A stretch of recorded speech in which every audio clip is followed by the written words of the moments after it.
መንፈስ ቅዱስ አሐዱ አምላክ ብፁዕ አቡነ አብርሃም የኤድመንትና አካባቢው ሀገረ ስብከት ሊቀ ጳጳስ እና የመንፈስ ቅዱስ ልጆቻቸው እንደምን ሰነበታችሁ? አምላካችን እግዚአብሔር እንኳን በማዕረገ ጵጵስና 10ኛ ዓመት በቤተ ክርስቲያናችንን በዲቁና በማዕረገ ቅስና ሲያገለግሉ ቆዩበት ለ51ኛ ዓመት እንኳን አደረሰዎት። ይመስገን እግዚአብሔር።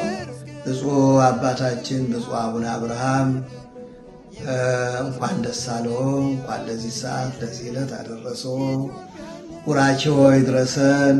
አቡነ አብርሃም አብረን አደግነ፣ አብረን ተማርነ፣ አብረን ሰለጠነ፣ አብረን ደግሞ ኖርነ፣ ደግሞ አርጅተን ከሆነ አብረን አረጀን ማለት ይችላለሁ። ወራጥ መሪ ናቸው፣ የተማሩ ናቸው። 50 ዓመት የአገልግሎት ጊዜ ቀላል ነገር አይደለም። አባትን ማክበር በእውነት እንደ ብርቅ በሚታይበት ጊዜ ከእውነት ሁናችሁ ለአባታችሁ ያላችሁን ፍቅር መግለጣችሁ እንደ ቀላል የሚታይ አይደለም። እግዚአብሔር አምላክ ይባርካችሁ። ይመስገን። በመጪው እሁድ ሰፕቴምበር 28 2025 መስከረም 18 2018 ዓመቱን የምንወዳቸው የብፁዕ አባታችን አቡነ አብርሃም 10ኛ ዓመት የሹመት በዓል ስለሚከበር መንፈስ ቅዱስ ልጆቻቸው የተዘጋጀ መርሃ ግብር ስላለ በዚሁ በከተማችን የምትገኙ ክርስቲያን ሁላችሁ በበዓሉ ላይ ተገኝታችሁ በአባታችን እንድትባረኩ መንፈሳዊ ጥሪያችንን በትህትና እናስተላልፋለን።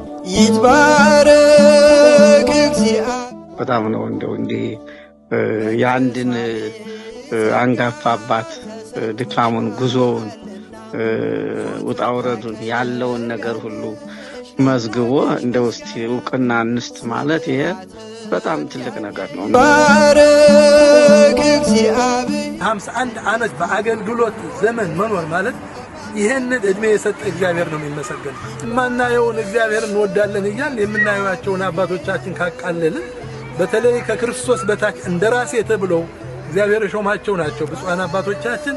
የክህነት አገልግሎት የምንሰጠው ሁሉ እግዚአብሔር በእነሱ ላይ አድሮ የምናገኘው ስለሆነ እና አባቶቻችን ልናከብር ግድ ይለናል። ይህን ያህል አገልግሎት እየሰጡ በዚህ ዘመን መኖር ማለት መታደል ነውና በድጋሚ ብፁዕ አባ